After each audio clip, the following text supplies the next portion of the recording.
Sex, sex, sex, sex, sex. Damn it, is that all anybody thinks about? Well, it's all I ever think about. This is Rabbi Sol Solomon again. So great to be here on Dave's Gone By. I was delighted to be talking to Gretchen Cryer and Miriam Kulik before. Now I am speaking with a man who has had sex on the brain.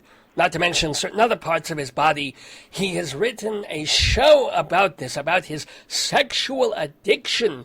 And the show is called The Accidental Pervert. And the pervert is on the phone with us as we speak. His name is Andrew Goffman. And I am very excited. I'm especially excited that I don't have to shake his hand because God knows what's on there. Andrew, shalom. Can you hear me? Are you in the neighborhood? Hello? Yes, shalom, Rabbi. How are you? Oh, I'm doing great. It's going. You're coming in loud and clear. Let me ask you. Oh, good. I wanted to wish you a happy Passover. Thank you. A Pesach Sameach to you, too, and a good Shabbos to you. I get so upset every year when I watch the Ten Commandments and I see them making that golden calf. And I just want to tell them to stop. Moses is going to get angry. And it made me think of you. And that's why I wanted to share that little Passover thought that I had. Why, thank you so much. It's funny how anger makes people always think of me. I don't know why. It's just it's a connection. That's a good point. I with Passover and with matzah, I don't know if it's like it is here in New York, but matzah takes over the whole aisle in the supermarket. And they now, besides egg-flavored and onion-flavored, they're coming out with bacon and sausage flavored. Oh, come on. You're kidding me there.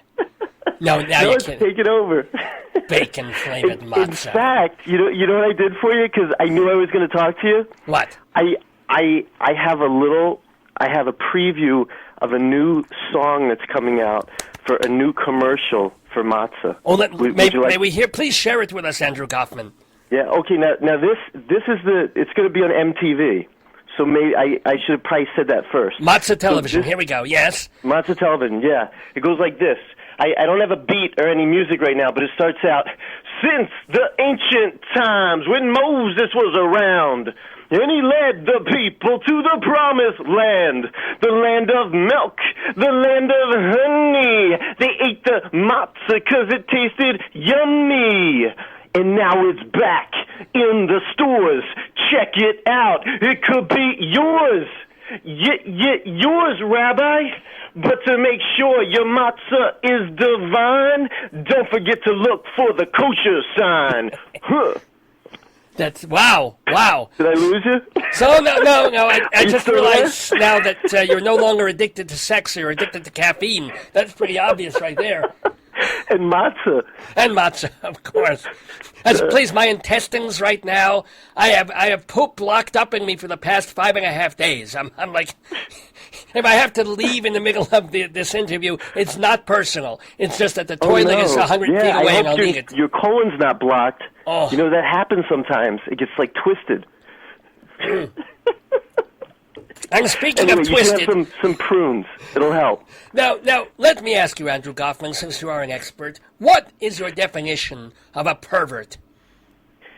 Oh, that's a good question. I'm still trying to figure that out. I guess a pervert thinks about sex all the time, and there's different levels and different stages. Okay, because Oh, that's a good question. I'm still trying to figure that out. I guess a pervert thinks about sex all the time, and there's different levels and different stages. Okay, because I was a boy, and my parents had separated, and my dad moved out of the house, and I missed him, and I just wanted to have some memories, and I remember, like, his shirt smelled like his cologne, the Old Spice, and I went into his closet, and I looked through his closet, and I saw his clothes, and I looked a little further, and up behind the shoes and behind the sweatshirts and all the way up in the top left-hand corner of the closet, I saw this box, and it wasn't labeled, and I thought it was interesting. It was all the way in the back, and I wanted to take a look, and I looked in there, and to my surprise, these movies that were in there, these VHS tapes, some of them sounded similar to like Disney titles, but these were not Disney. Oh my God! And yes, and it really affected my childhood. So what was there like? There was like Blow White, Might have been one of them, or what were some of the others? Sleeping Booty. Polka Hot Ass. Yeah, what is this show rated, by the way? It's all right. It's student radio. Nobody's actually listening. The Little Sperm Maid was like on there too. There was Throbbing Wood. There were some good ones. Yes, I'm sure. And so what I did was I looked at the case and I actually put in the tape immediately. I never moved so fast in my life. And I got it in there and I started watching, and wow, did I start looking at women, girls, cleaning ladies, flight attendants, cheerleaders differently. Sheep as well, perhaps? Farm animals, or no? You didn't quite go in that direction. Well, did your erection go in that direction, or no? I don't know. Just in case one or two people are listening, I better keep it to a human species. All right, that I was watching. But how old were you, by the way? Affected me. How old were you when you discovered this stash of trash? I was 10. I like that. That kind of goes with the whole rap thing, the matzah thing. The stash 10? of trash. I was 10 when I discovered them. And I'll give you an example. We had a cleaning lady that would come once a week to clean our house. My parents both worked, and she came since pretty much when I was born. And I loved her like part of the family, and she cooked dinner when my mom was late, and she was great. But then I saw the pornos, and I remember watching one of my first ones was called Laid Service. And the maid goes into the boss's bedroom, and he's, under the covers, he's totally naked, and she pulls the covers back, and the music comes on, and chicka chicka boom, and then I start thinking to myself, wow, how can I get our cleaning lady into my bedroom when I'm alone? And I was looking at her differently, and she was wearing those tight black stretch pants she always wore when she was cleaning, and I was thinking, yeah, let me just make my room really messy. It'll be like bait, and I'll hide under the covers, and I'll wait for her to come in. And you didn't, did you? And I never thought those thoughts until I saw those movies, and it just kind of led me down. Wait! But did you do it? Did you try? I purposely left that out because I do talk about that in the show. Okay. Oh my God! And you should come see the show, and you can find out what happened. I'll tell you her name. Her name was Nettie. And she was, and I do talk about her. Was Mehdi ready? You have to see the show to find out if Mehdi was ready. I'll tell you that. Oh yeah. So you did this, and then you were 10 years old, which is actually pretty young to discover the whole puberty thing. But in my generation, in our generation, it was young. It's really scary though what's happening. I think in this generation with the easy access, and another thing just with my generation, because I was born in '69. Get it? Damn it! Yes, of course I get really it. Was in Blue Ball, Pennsylvania. No. Which is about 6 or 7 minutes away from Intercourse, Pennsylvania. I figured. Okay, yeah. And you can Google that. That's totally truthful. That's actual, Blue but Ball. that really is a place in Pennsylvania. It's outside of Philadelphia. Yeah. And yeah, in my generation, there was a small percentage of kids that stumbled onto their parents' videotapes, their pornography, because the VCR had just been invented, and it brought the tapes into our homes. But nowadays, with this generation, people go. I heard my neighbor say that their 8-year-old son had a sleepover, and he came home and he said, "Daddy, we were watching the computer, and the woman was eating the man's private part." Oh, my God. And, yeah, I mean, there's going to be a bunch But that was actually Lorena Bobbitt, which makes it even worse. But I don't know what that means. Yes. Right. Well, I don't know which show they're watching, but now that you say that, I think it was. That makes a lot of sense. That makes a tremendous... So from 10 until what age were you completely overrun by, these urges, shall we say? I think it really went all through my teenage years, through college, through out of college, and then I think around 26 years old is when I met a that helped change my life. And she became my wife. Oh, well, there you go. So how did And she so- destroy you? How did she cut your testicles off and take your manhood and then turn you into a proper person? I think it was just the right time in my life. I think I got all the whipped cream and the handcuffs and the onion ring tosses out of the way with and it was time to settle down, and she's really hot. And people look at my wife and they look at me and they're like, he must have a lot of money or a really big... Oh, well, there we go. Thank you so much. Oh, well. Unfortunately, neither's true. However... Thank you for sharing. Okay, but... So glad. But yeah, I realized that, you know, when you do love someone, it's really it brings you full circle, and it can be shallow to just run around after all these fantasies after a while, and it's a better, stronger, nicer relationship, and the sex isn't bad either. You get it's different. There's that when you're in new relationships, there's that newness of, you know, the first time you see and feel and touch somebody and figuring out what they like. You're not sure if they like to be slapped on the ass when you're doing it, so you tap them not too hard the first time, but then as you settle into a meaningful relationship, you get to know what they really like. And you just... I like to slap my dear wife, Miriam Libby, on the ass with a yad that she used to read the Torah with. You know the yad, the pointer? She loves that. I just go whack, whack. Sometimes I put it actually... I can't say that on the air, but, you know, it is shaped in a certain way. It's an amazing thing. It has a finger on the end. All they got to do is some genius, some Orthodox Jewish genius, should design a yad that has batteries in it. That would be... Oh, my God. My wife wouldn't even need me at that point. Wow. That sounds like a whole other scene for that. That could be in... Now, I heard you have a one-person show. And yes, that is true. And that sounds like that could be in your show.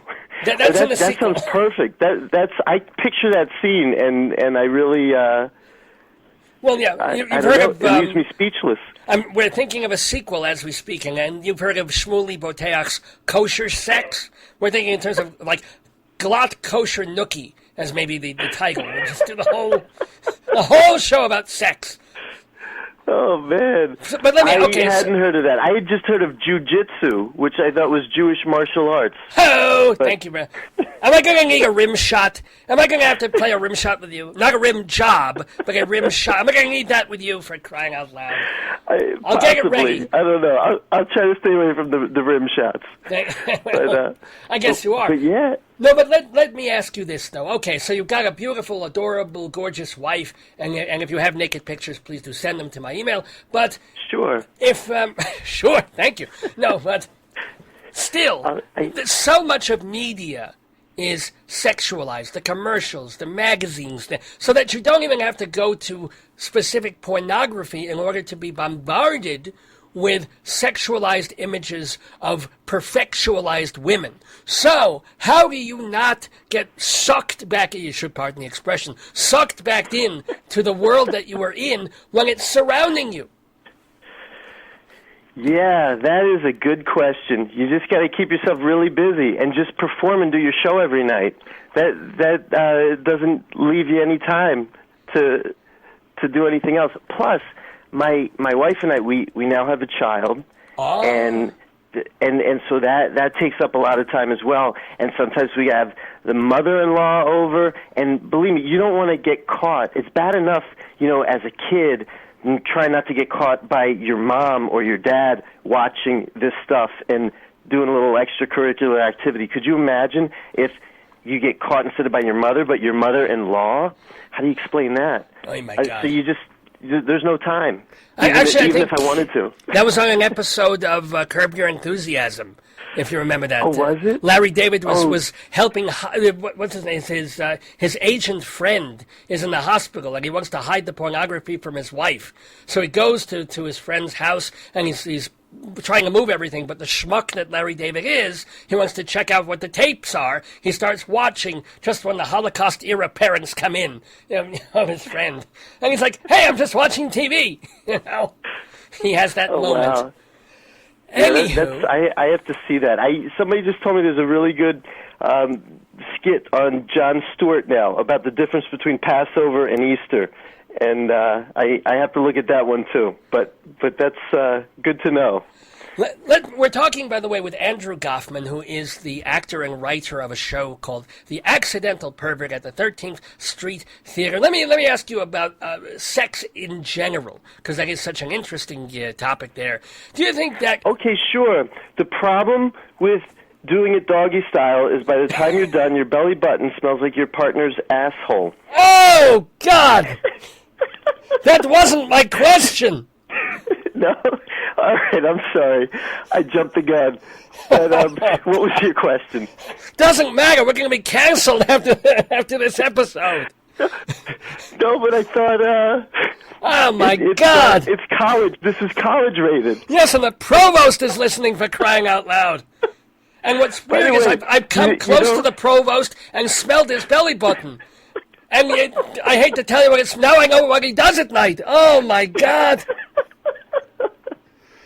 You could use one of those, what was the rod you were talking about? The yard rod. The yard. There you go.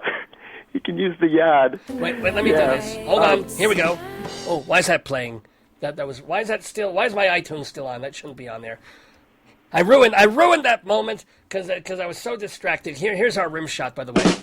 There we go. That's better. Oh, yeah, you do have one. All right, I'll throw a couple more out there. You know the problem with dating sex? What is the problem with sex? You know, actually, I didn't even set that up right. Some of these jokes are a little old, but the dating sex, in case you don't know what it is, and you reminded me of this when we're talking about college now, is if X equals a lobster dinner, Y equals I better be getting a little. I said that for the rim shot. Yeah, nah, but I don't know. I'll work on another one. Work on that. That's not even worth the rim. That's barely even worth the rim. All right. Oh, God. All right. Actually, my question about sex was a more general thing, thank God. And it's just, do you think that sex in our culture would be less exciting if we didn't treat sex like a dirty little secret in America? If we were more like, say, France or Europe, where they're more open about things and they have naked beaches and there's nudity on commercials? Yeah, or is sex always going to be hot no matter what? And you know what? What? The first time I was at a beach in Europe, I was about 18 years old, and there was a friend of the family had a boat, and we were taking a boat from Rome to this little island that was called Ponza. And as we were getting closer to the island, and I looked out as we're swimming there, I see that all the girls are topless. And I didn't know that at the time when I was 18. And I thought I had died and was in heaven. Of course. And I couldn't speak a word of Italian at the time. And I started going up to all, and I wanted to talk to them because I just thought, how cool could that be to talk to a topless girl, face to face, and just like, I don't know, it was just like really an exciting point. So I learned how to say, what time is it? And I went to about every woman on the beach and asked her what time it was. And I'd kind of stare at her, and she'd look at her watch, or she'd just kind of tell me to get out of here because she knew what I was up to. Of course. And it wasn't until she raised her hand and cast a shadow over. I'm rambling now, I think Rabbi. So, yes. I lost. Like, she raised her hand, and she'd raise her arm, and you'd see this hair under her arms. Yeah. It was like, all right, never mind. You were talking about sex, and I'm talking about a beach in Italy. I get it. I understand. I was waiting for you to say if you ever asked them to speak into the microphone, as it were. Thank you very much. Yes. Ladies and gentlemen, we're talking with Andrew Goffman. Now, Andrew, apparently The Accidental Pervert is such a hit that not only are you doing the show at the 13th Street Theater in New York, but the show is being done in Argentina with somebody else playing you. How did that come about? Yeah, that was really weird. If they had listened to my last story I told about being on the beach in Italy, it never would have came about. Yeah, certainly not. But but they can't all be winners. You might have gotten the show up in Poland, but not really anywhere else. I'm telling you, you're cracking me up here. But I was doing my show. This is the third year, actually. We're in our third year of doing The Accidental Pervert, which, by the way, is at www.theaccidentalpervert.com. It's The Accidental Pervert. The V is in there? Yes. What? It's the not P just is in there, Accidental yeah. Pervert. Wait, will you let me talk, goddammit? TheAccidentalPervert.com. Okay, now you can talk. Okay. After the show, some people asked if they could talk to me after the show, and I said sure, and they turned out to be producers from Argentina, and they said they really liked the show, and they wanted to do it there, and I said sure, let's do it. And they asked me for a contract, and since I didn't have one, I asked them for one, and they said it's better if I give them one first, and then I got a lawyer. He did a contract, and boom, it's in Argentina. They got a really famous comedian in Argentina, and his name's Cabito, and he's got a radio show, and I think he might be a little like Howard Stern there. And they opened up in Buenos Aires in a theater that's over 700 seats. Whoa! And yeah, it's amazing, and they now just told me that they're going to start touring in Argentina. So they're no longer just going to be in Buenos Aires. They're going to go to some of the smaller cities and towns in Argentina. And yeah, that's really exciting. Isn't it when ex-Nazis are going to be watching you talk about jerking off? Isn't it funny how the world works? There's going to be these 90-year-old people who used to be SS officers, and they're going to be sitting there watching a Jew talking about masturbating to pornography. I love how the world works. and laughing. And hopefully laughing. You know, when you're talking about Ilsa the She-Wolf it or is something. A comedy, by the way. The show's a comedy, and it's always... It is not stand-up comedy. It is a play. It's got an arc. It's got an opening, a middle, and it's got a nice uplifting message at the end. Certainly has a lot of openings, if you know what I'm saying. Lady. Yeah. What, I'm sorry, what was that? I missed your last statement. What? That's okay. I should stop talking over you. I'm listening now. Yeah, good. Now, let me ask you, first of all, is this now your full-time job? Is this all you have to do with your life, is doing this show and having it done in Argentina? Or are you working on other things? Do you act elsewhere? Well, I wrote a movie script recently for the show. And so now my next project is I'm trying to get this movie script to the right people. And there's been some interest, and I've been talking to a couple people, and hopefully that'll be the next project where we can make this into a movie. I know the people in Argentina are also talking to me. They want to do a second part of The Accidental Pervert where... I mean, this leaves off where I am married and we have our child. Right. And then they'd like to see it in a part two. Then what happens after that? Well, what happens after that is you lead things. What happens after that is you lead a boring, normal life with a wife and a kid. What's there to say? Well, they don't want that. They want me to get divorced, and they want me to be single again, and they want me to go out to the gym and the supermarket and the weight room. So we have to talk about that. But that would be fiction then, on some. God forbid. I mean, exactly, because yes, I'm happily married, and so that might not work. So we gotta figure something out. Hey, I didn't realize that before you did this whole one-person show, you were also in that off-Broadway comedy Grandma Sylvia's Funeral, a very Jewish piece of theater, by the way. Who did you play in that show? You know, I played two people. I mostly played, what was his name? Todd Grossman, who was he was the nephew of, no, he was the grandson of of Grandma Sylvia, who passed away. He was the grandson, and his job was he would get people on the Tonight Show, and so he would kind of give his card, and he'd approach all these beautiful women and tell them that he could get them on the Tonight Show, but they'd have to audition for him. And then when I wasn't doing that part, I would also do the part of Fredo Iannuzzi. Because they had an Italian person married into the Jewish family. Oh, okay. And so yeah, I played both from time to time. But it's all with the hands when you're talking Italian. Of course, I guess. Yeah. You can see I was moving my hands a lot. And wow. It doesn't play well on the radio. Well, hey, considering what you used to do with your hands, I think it's an improvement. Thank you very, very much. So let me ask, since you have been doing the Accidental Pervert off-Broadway and other places, have people in the audience come up and confessed to you and say, oh, I've got the same experience, I have the same problem, this happened to me, anything like that? All the time, yeah. The people say, yo, dude, that's my story up there you're telling. And other people they wait sometimes. I remember I was talking to a couple after the show, and when the woman went to use the bathroom, he starts telling me, yeah, I remember Saturday Night Beaver. That was a really good one. And then he starts going into it. But he wouldn't say anything when his date was there in front of him. Well, of course not. No, I mean, Jewish men are horny, but we're not stupid. You know? Right. People have told me that they came with their mother or their father. Now that's really never gross. Talked about this. I'm sorry. Yeah, but you'd be surprised. There's a lot of. I guess they're older children.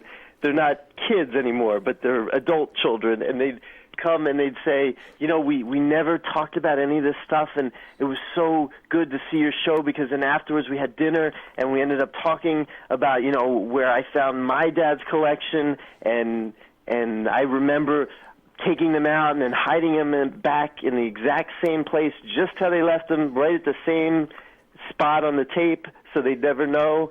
And a lot of people have come up. And the people that haven't or can't relate to it, they see that what's going on is honest and it's authentic, and they're like, you know what, this didn't happen to me, but I believe you, and I want to listen to this story because I know you're telling the truth. And it really, Let me tell you, my grandfather used to keep his porn collection in the Sacred Ark. He would hide it behind the Torah. and it was really embarrassing because every Saturday they'd take the Torah out of the Ark, and then these videotapes would fall out, and then we'd have to quickly put them in a bag and throw them back in. It was really... I don't even... Yeah, that's quite a childhood. Oh, yeah. Well, what can I tell you? I mean, I guess they used to be sort of Jewish. I'm stalling, looking for a joke here that I'm not finding. That's why I'm trying to think of something with the Ten Commandments. The other thing I wanted to tell you is the director that I'm working with, his name's Charles Messina, and he does an excellent job. We've been working on this together now for over 3 years.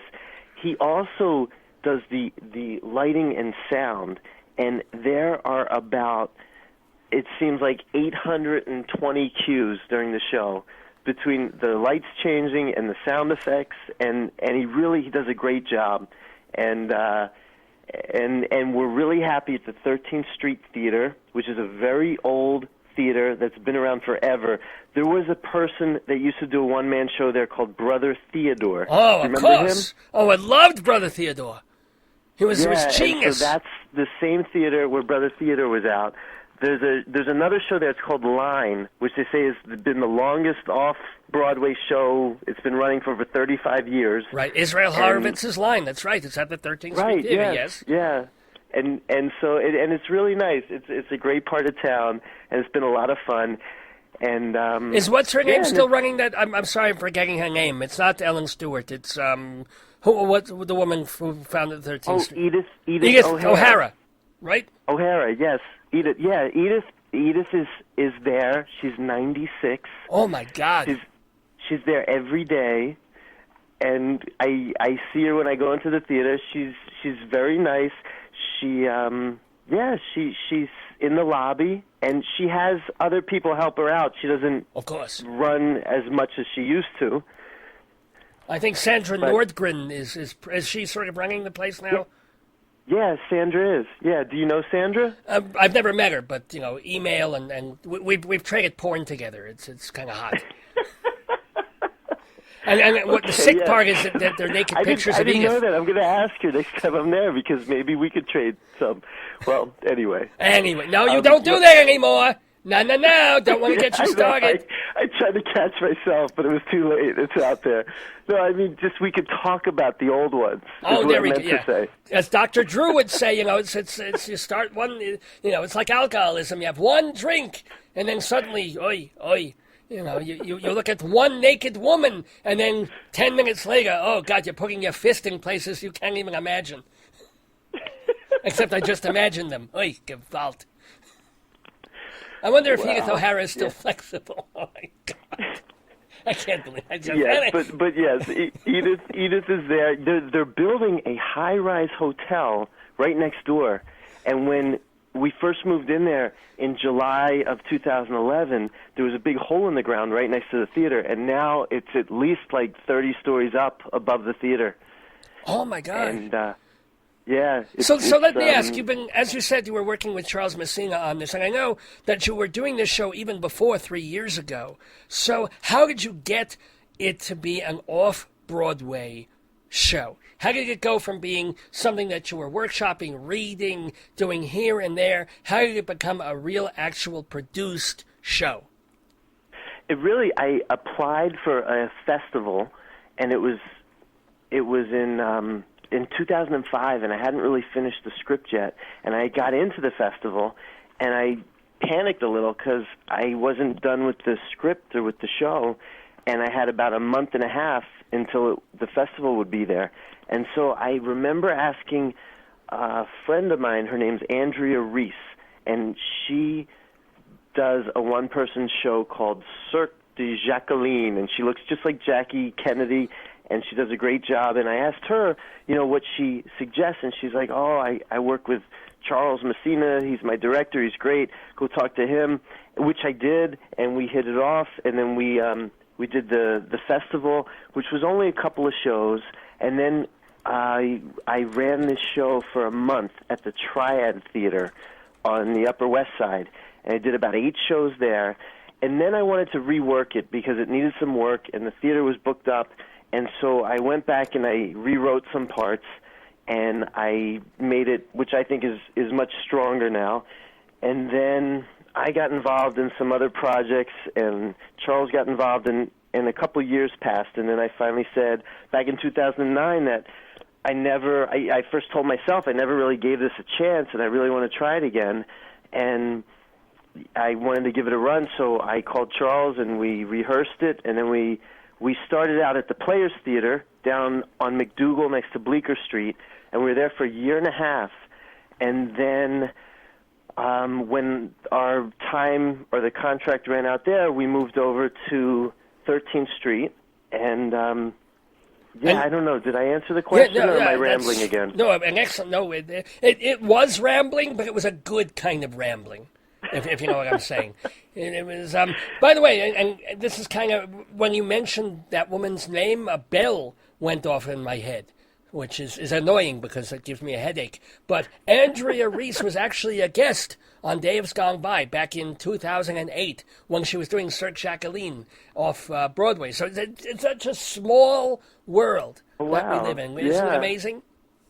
Yeah, it is.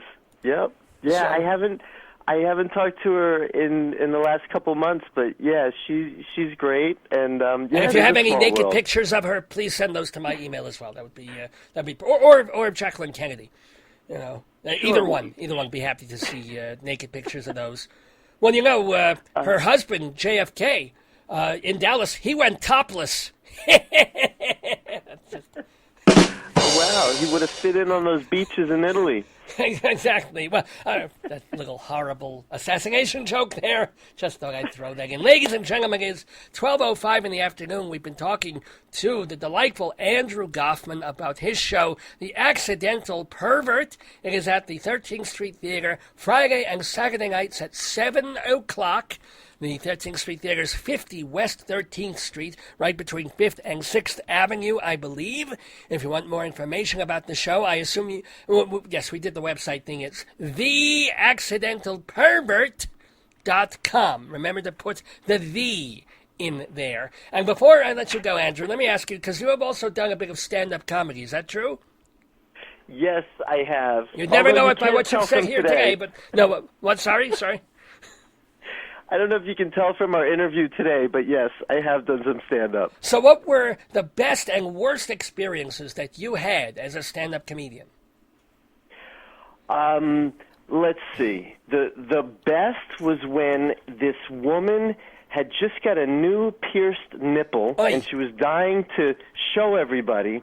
And so I got her up on stage, and she just wanted to pull it out, and I wouldn't let her. I had her first turn around and then slowly tease the crowd. And is that something that we can talk about? But then she did finally show the crowd, and she got a huge round of applause, and I did too. And But the what I don't understand is you're up there. It's it's your gig. The spotlight's on you. How did you find out that there was a woman in the audience with a pierced tit? Oh, I'm telling you about when I was doing stand-up. Yeah. You're telling about for my show? No, I'm saying when my... you're doing stand-up, it's still you. I mean, unless you're physically interviewing the audience during your stand-up act, you're telling jokes. I mean, sometimes... Yeah, but right, you do. But then sometimes they talk, and I was actually the MC that night, and I was hosting, and I was bringing... And so you get to talk to the rest of the crowd, and so by the halfway through the night, I got to know them, and... Yeah, and that's when I guess it became a reoccurring joke because she mentioned it, and she obviously wanted everybody to know and be proud, and she let them all see it, and it was wonderful. And yes, if that is one of my proudest moments in stand-up, I don't know what that says about me. I think it's hilarious. Jonas Salk has a proud moment curing polio.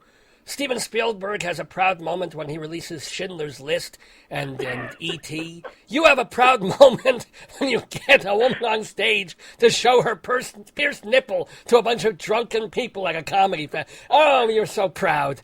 It was the way that the spotlight just kind of hit it at the right angle, and the glistening sparkle of the new piercing went out into the audience. Give up. All right. That's your if that is your proudest moment, what is your worst moment? I can't imagine. Oh, my worst moment. Well, one time, there's been a couple, but one time it actually was not my fault because it was a biker's bar. It was in New Jersey. Oy. They were booing me before I got on the stage. So if it happened, at least let me tell one joke before you start saying you suck. But I couldn't even do my show. I had to sit there and wait for them to stop booing. They wanted to see some girls and some women, and I wasn't. I probably didn't belong there. But they booed me before I got up, and I just pretty much said, I'm now going to bring up the next comic, which is a woman, and just get all your booing out now. And I brought her up, and it went well after that. As soon as I got off the stage. That was not a great night for me. No, certainly not.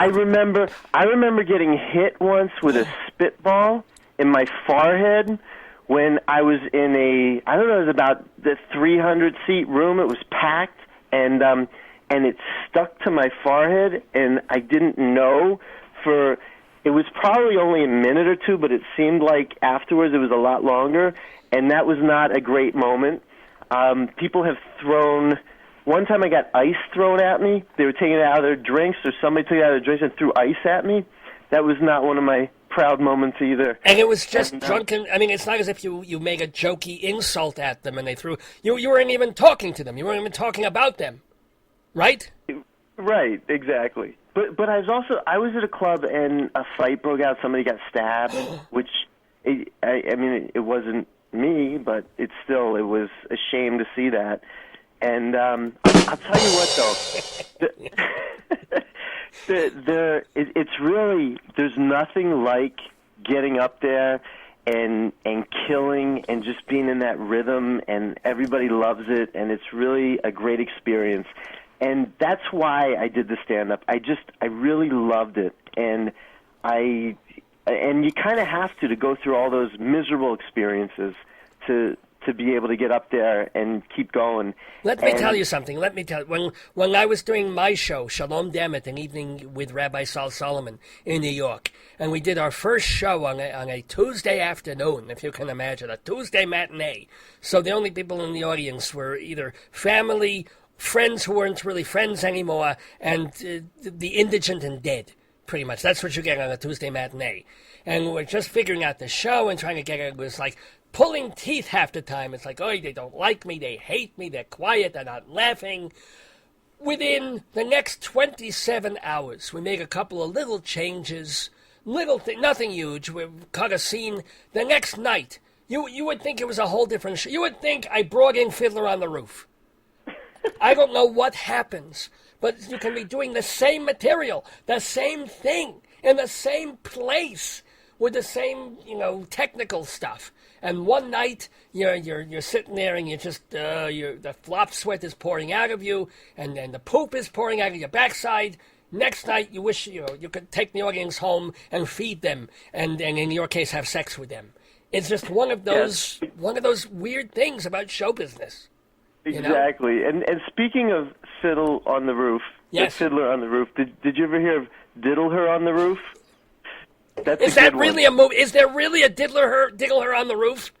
Yeah, there is. If you have a copy of that, oh my God, I would love to see that. All right, I'll put it on a flash drive and send it to you. Diddle Her on the... Oh, are the characters specifically Jewish? You know what? I haven't. I have it to watch. I have not watched it yet. Oh, sure you have. Damn it. But actually, the only really shameful part of that movie is that half the actors are not circumcised. Really, I don't even. Not worth a rim shot, I'm sorry. Anyway, we have been talking with Andrew Goffman of the Accidental Pervert. Please go see his show at the 13th Street Theater. It's in an open run, am I correct? Yes, you're correct. Good, yes, good. Everything is open about the show. Anus's, the run, it's all open at the 13th Street Theater, Friday and Saturday at 7, 50 West 13th Street. For more information, go to the accidentalpervert.com. Andrew Goffman, do you have any final words of wisdom to leave with our listeners, those who are still bothering to listen? Yeah, I can tell you briefly about the show, that it'll make you laugh, it'll make you cry, and it'll make you hard. Thank you. I'm so glad you left us with that. As if the provost wasn't already crossing the show off the radio station's list. Just a little, very good. Andrew Goffman, good Shabbos to you, good Pesach, best of luck with the show, and thank you so much for being in the neighborhood. David, Rabbi, it's not David, it's Rabbi Sol, damn it. Yes, Rabbi, thank you very much for having me on. I really appreciate it, and I hope I get to meet you when you come to New York. And yes, we'll always put you on the guest list, and if you ever want to send people over, we'll be happy to do that for everyone. Wow, very, very kind of you, Andrew Goffman. What's your Hebrew name, Andrew? Oh, you got me. I don't know. We'll call you Andela HaPervert. How's that? Andela HaPervert, thank you for being in the neighborhood. Perfect. Thank you. Have a great show and a good weekend. Bye-bye now.